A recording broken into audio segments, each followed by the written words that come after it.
आजकल हमारे देश में एक अजीब सा चलन है। जब तक गुंडा आजाद घूम रहा है, तब तक उसका नाम छोटा-मोटा जो बदमाश होते हैं, उनकी लिस्ट के अंदर होता है। लेकिन जैसे ही जेल की चार दीवारी उसे छूती है, वो अचानक एक बड़ा गैंगस्टर बन जाता है। और इस फैशन का ब्रांड एम्बेसडर है लॉरेंस बिश्नोई। तिहाड़ पहुंचने से पहले वो बस एक गैंगस्टर बना रहा, पर जेल ने उसे ब्रांड बना दिया। और उसके इसी ब्रांड की शेडो है अनमोल बिश्नोई, जो उनके गैंग में छोटे डॉन के नाम से जाना जाता है। आपके सामने जो तस्वीर है, वो एक तस्वीर नहीं, ये पूरी की पूरी एक कहानी है। कहा जाता है कि 2022 से 2023 के आसपास अनमोल बिश्नोई फर्जी पासपोर्ट बनाकर दिल्ली से नेपाल, नेपाल से अजरबैजान और कनाडा और उसके बाद में अमेरिका पहुंच गया था। उस वक़्त उसने जो हमारी भारत की एजेंसियाँ हैं, उनको पीठ दिखाकर वो भागा था। और आज 19 नवंबर 2025 वो इंदिरा गांधी इंटरनेशनल एयरपोर्ट पर ठीक वैसी ही पीठ दिखा रहा है। बस फ़र्क इतना है, इस बार पीठ दिखाना उसकी मजबूरी में है। उसके दाएँ-बाएँ एनआईए के अफ़सर हैं और बीच में खड़ा है अनमोल, हथकड़ियों में बंधा और कैमरे की तरफ उसकी पीठ। 20 घंटे की लंबी उड़ान के बाद में लॉस एंजलिस से डिपोर्ट होकर भारत लौटा एक मोस्ट वांटेड डॉन अनमोल बिश्नोई। अब अमेरिका के अंदर ये कैसे पकड़ा गया, ये पूरा के पूरा एक देखा जाए तो पूरा एक फिल्मी ट्विस्ट है। नवंबर 2024 में अनमोल लॉस एंजलिस एयरपोर्ट पहुंचा। पासपोर्ट पर नाम लिखा हुआ था भानु, साथ में एक कंपनी का फर्जी ऑफर लेटर। लेकिन जो इमिग्रेशन के जो अफसर थे, तेज थे, उन्हें लगा कि कुछ न कुछ गड़बड़ है। कंपनी से उन्होंने जानकारी ली, फोन करके पूछा जिस कंपनी का ऑफर लेटर था। तो कंपनी का जवाब आया कि भैया भानु नाम का कोई भी आदमी हमने तो नहीं रखा है। बस यहीं पर खुल गया असली राज, क्योंकि वो भानु नहीं था, अनमोल बिश्नोई था, इंडिया का मोस्ट वांटेड। अमेरिका ने तुरंत उसको हिरासत में ले लिया और जैसे ही हिरासत में लिया, खबर तुरंत भारत पहुंच गई। एनआईए, पंजाब, दिल्ली, मुंबई, हरियाणा, हर राज्य की एजेंसियां अलर्ट हो गई। लेकिन एक दिक्कत थी, अमेरिका का इतना जल्दी किसी भी डिपोर्ट वो नहीं करता है। इंटरपोल और इंडियन जो एजेंसियां हैं, उन्होंने एक-एक करके अमेरिका को सारे कागज भेजे, एक-एक करके सारे सबूत भेजे, यहां तक कि 1 लाख का इनाम और टेररिस्ट टेक तक बता दिया। लेकिन मामला कोर्ट के अंदर लटक गया और उसके बाद में फिर आया ट्रंप। और ट्रंप दरअसल इंडिया के लिए वरदान बन के आया, एनआईए के लिए वरदान बन के आया। अचानक अमेरिका में ट्रंप सरकार आई और उसका पहला आदेश, जो लोग फर्जी डॉक्यूमेंट पर अमेरिका में हैं, उन्हें पहचान करके बाहर निकालो। आपको याद होगा कि किस तरीके से भारतीयों को हथकड़ियों में बांधकर यहां पर भेजा था। ट्रंप के आने के बाद में ये बात अलग है कि हमारे मोदी जी चिल्लाते रह गए, ओ माय फ्रेंड ट्रंप। लेकिन ट्रंप ने आते ही क्या किया था वो सबको बताया। बहरहाल कई भारतीय बेड़ियों में बांध कर यहां पर वापस भेजे गए और उसी लिस्ट के अंदर एक और नाम जुड़ गया, अनमोल बिश्नोई।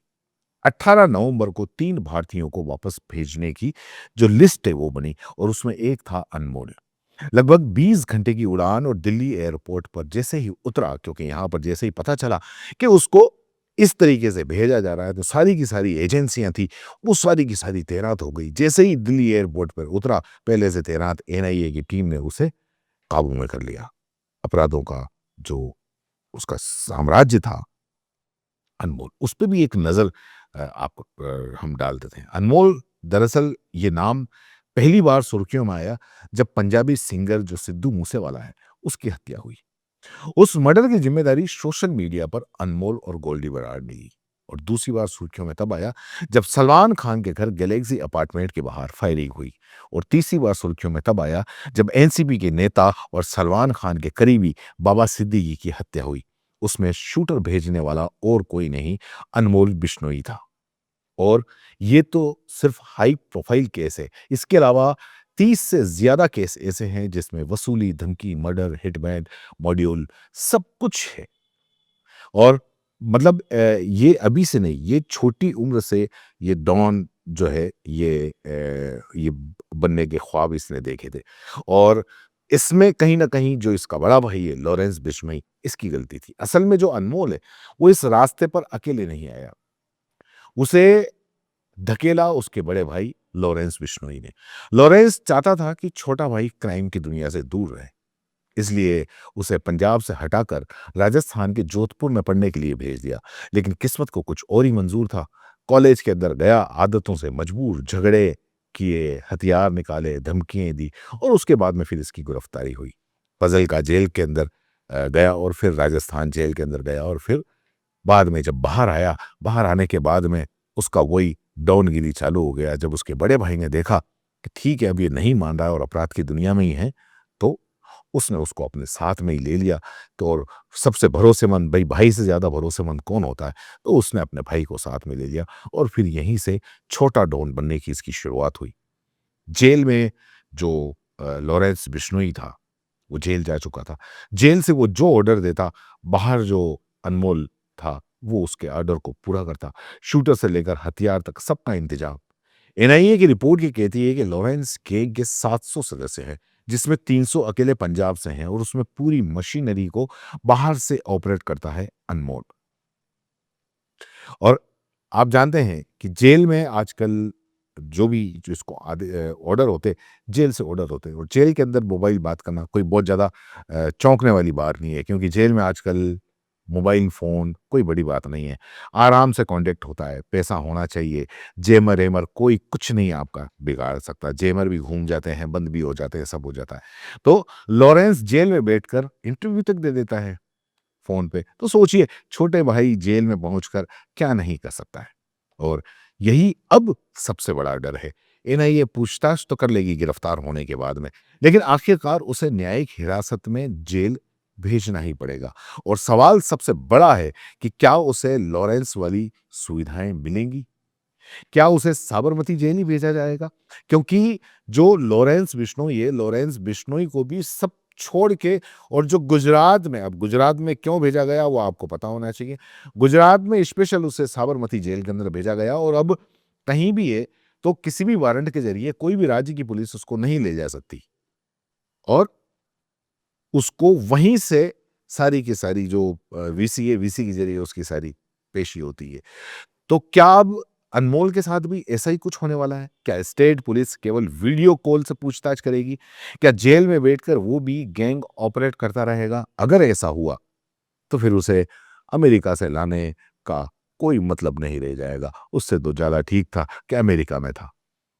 क्योंकि आने वाले दिनों के अंदर सबसे बड़ा सवाल यही होने वाला है, और अब पूरा खेल आकर यहीं टिक गया है। एनआईए अनमोल बिश्नोई को कहाँ भेजती है, किस जेल में उसको रखा जाएगा, क्या उस पर कड़ी पाबंदियां लगेंगी, या बड़े भाई के जैसे उसे वीआईपी ट्रीटमेंट मिलेगा? क्योंकि अगर छोटा डॉन भी जेल में बैठकर वैसे ही क्राइम ऑपरेट करता रहा जैसे बड़ा डॉन करता है, तो फिर जेल एक सजा नहीं, एक हेडक्वार्टर बन जाएगी। और ये कहानी अभी खत्म नहीं हुई है। अनमोल बिश्नोई भारत वापस आ चुका है। अब गेंद एनआईए और होम मिनिस्ट्री के पाले के अंदर है। क्या सिस्टम इस बार बड़ी गलती दोहराएगा, या इस गैंगस्टर साम्राज्य के दो भाइयों की कहानी यहीं से कुछ और मोड़ लेगी? जो भी होगा, अपडेट आपको हम यहीं पर जरूर देंगे। फिलहाल इस क्राइम रिपोर्ट के अंदर इतना ही, लेकिन ये अंत नहीं है। ये कहानी अभी बहुत बाकी है। धन्यवाद।